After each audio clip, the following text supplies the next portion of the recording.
Shalom saudara, selamat sore. Saya percaya kasih Tuhan tetap menyertai kita semua.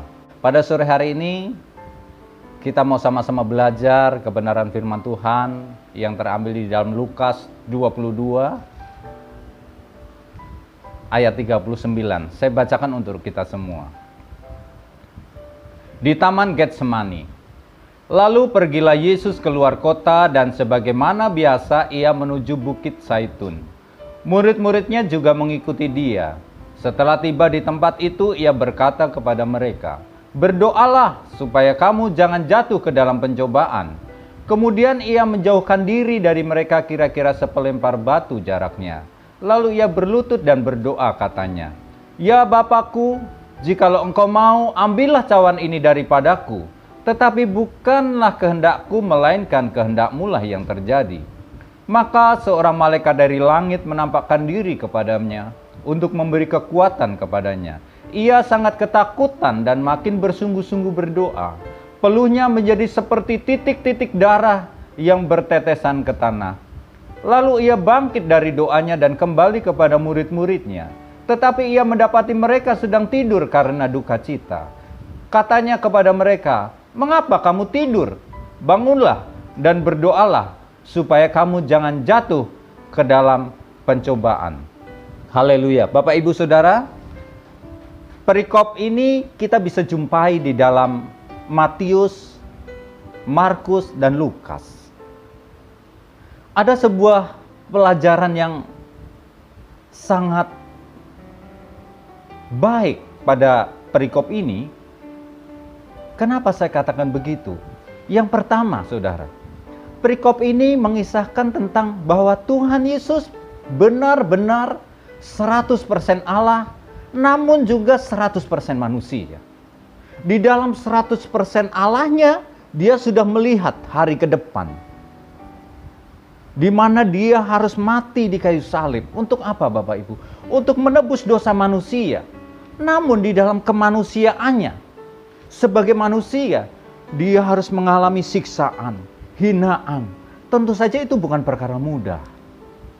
Karena Tuhan Yesus turun ke dunia untuk menebus bukan hanya dosa saya, Bapak Ibu. Bukan hanya dosa saudara. Bukan hanya dosa karena mungkin habis pukul orang, enggak. Dosa manusia dari zaman Adam sampai zaman akhir. Begitu banyak yang harus dia tanggung.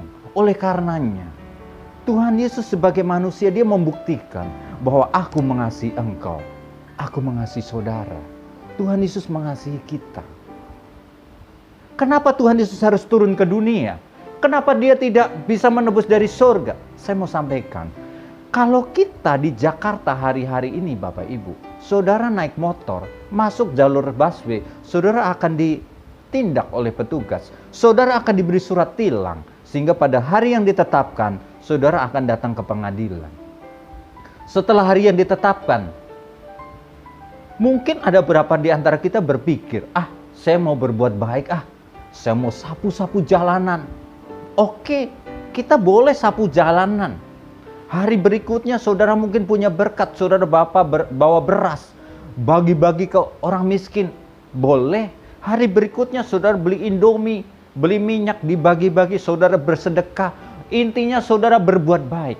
Sampai hari yang ditetapkan, ketika saudara ke pengadilan, hakim akan tanya, saudara melanggar pasal sekian, saudara didenda sekian, harus dibayar. Saya tanya Bapak Ibu, bisa enggak Bapak Ibu berkata, "Hakim, saya hari Senin sudah nyapu, hari Selasa saya sudah bersedekah, saya sudah bagi Indomie." Hakim bilang, "Bagus nak, tetapi ini harus tetap dibayar." Artinya apa Bapak Ibu? Dosa manusia tidak bisa diselesaikan oleh perbuatan baik, oleh amal, kecuali ada orang suci yang membayar hutang kita. Dialah Tuhan Yesus yang rela turun ke dunia.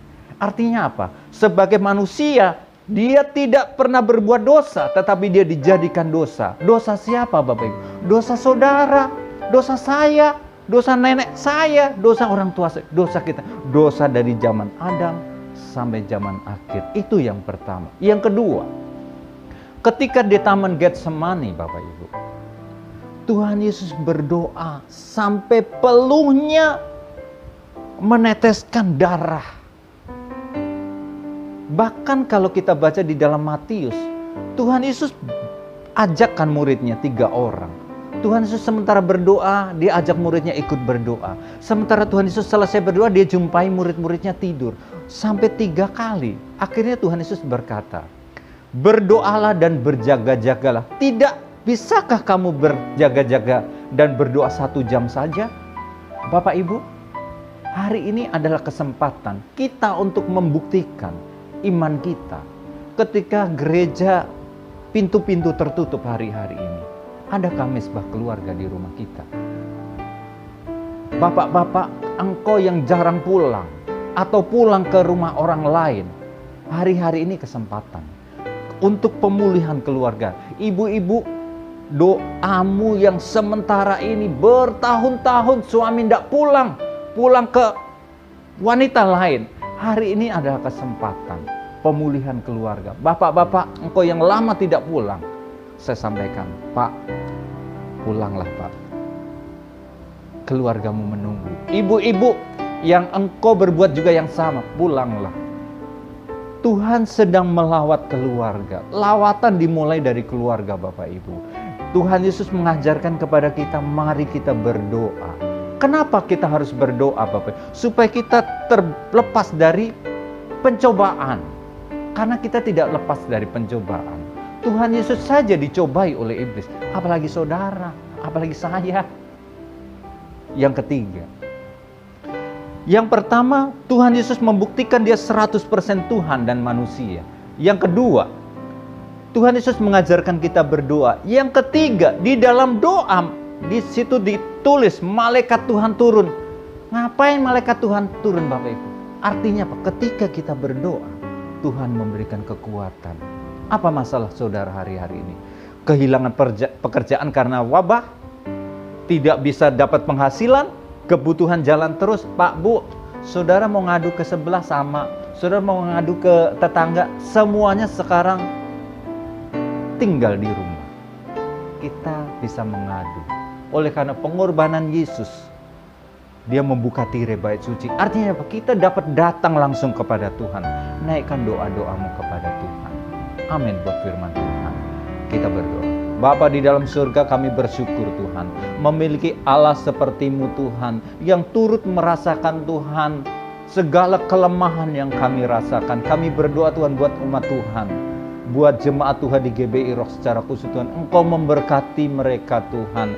Di saat-saat ini Tuhan, kami membutuhkan Engkau Tuhan. Di saat-saat ini Tuhan, kalau ada orang yang berkata tidak mau berdoa, Tuhan ampuni kesombongan kami Tuhan. Kami memberkati kota di mana Engkau menempatkan kami Tuhan. Memberkati Bangka Tuhan, memberkati Jakarta, Tangerang, Indonesia secara keseluruhan Tuhan. Kami memberkati presiden kami, seluruh jajaran pemerintahan kami memberkati Tuhan.